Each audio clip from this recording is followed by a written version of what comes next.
Anyone who knows me will tell you that I love a good bookcase. And when I was supposed to be sleeping the other night, I came up with the idea to make a miniature version of my favourite bookcase that I have.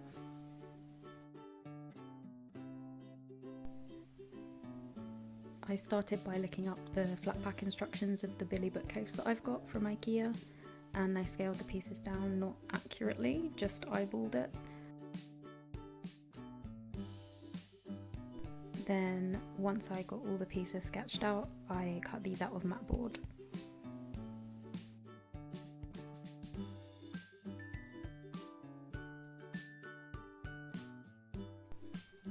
I don't have the knowledge or skills to make tiny screws to put it together, so I use Yoo-hoo instead.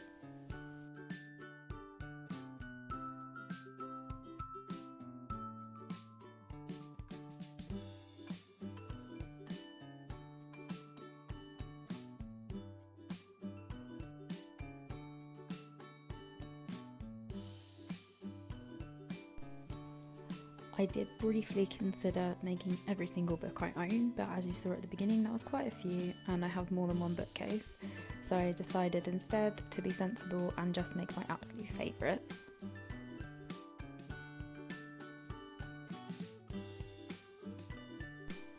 I flipped through my bullet journal reading tracker pages from the last few years to pick up the books that I wanted to make. The ones I chose were all books that I've read more than once, or ones that had a really profound effect on me.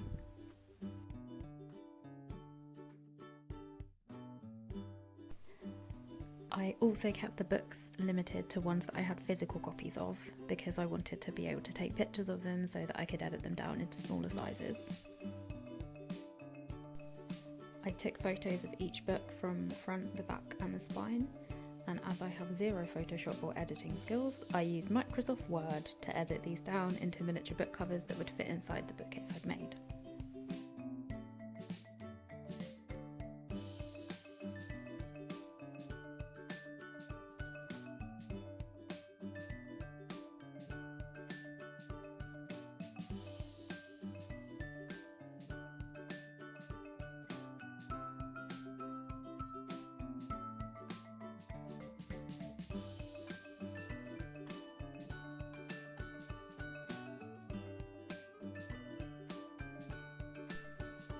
Now we have the book covers, it's time to make the insides.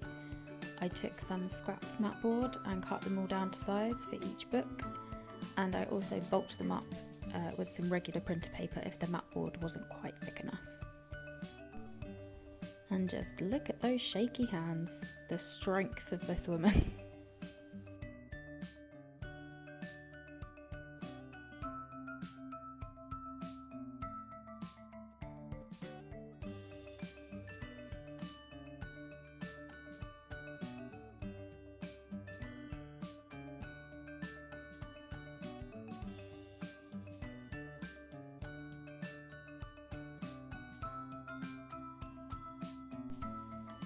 After an absolute age of gluing pages together, I painted the edges with a matte off-white acrylic to make them a bit more uniform and realistic.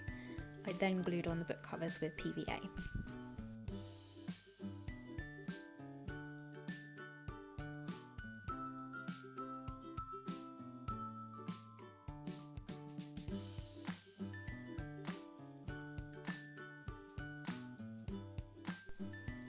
And to get rid of any leftover pencil marks, I gave the bookcase a quick coat of white matte acrylic. I was intending for this to be a quick little project with just a bookcase and some books, but I put the books in the bookcase and they looked a bit lonely, so I decided to make a tiny plant. I cracked out my very old block of Fimo clay to sculpt a flower pot. I haven't worked with clay much, so it was a bit of a struggle to get this to look how I wanted, but I used a lot of tools and a lot of time, and it turned out fine.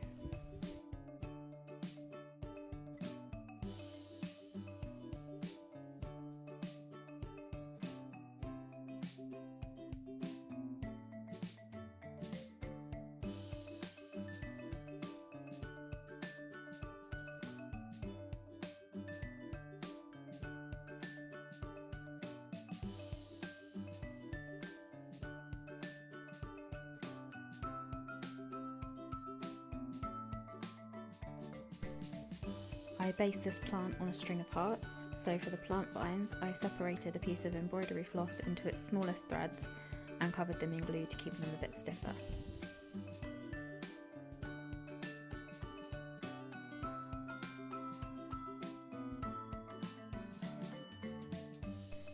And for the leaves I cut out the tiniest pieces of paper I could manage.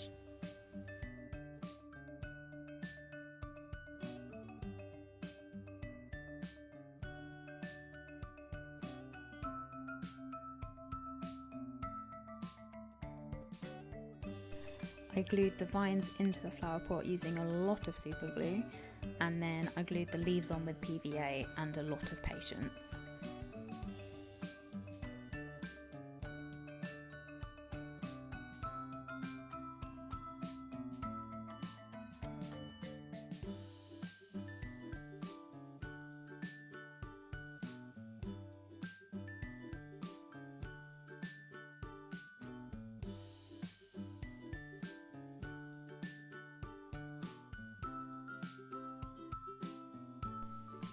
Now, I've done some fiddly projects in my time, but this was on another level.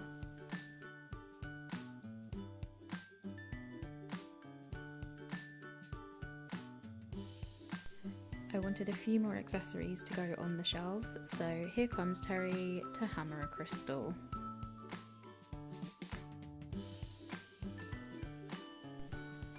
I protected my eyes from any flying shards of amethyst by wearing some old sunglasses.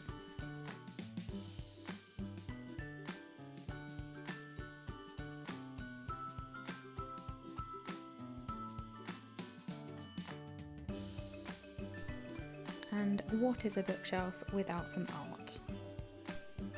I decided to make a miniature version of one of my Etsy prints, and I'm a little bit obsessed with it.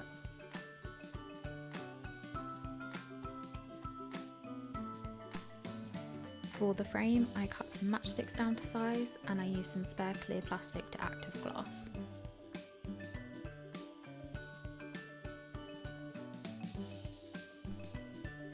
Glue everything together and you have a tiny photo frame.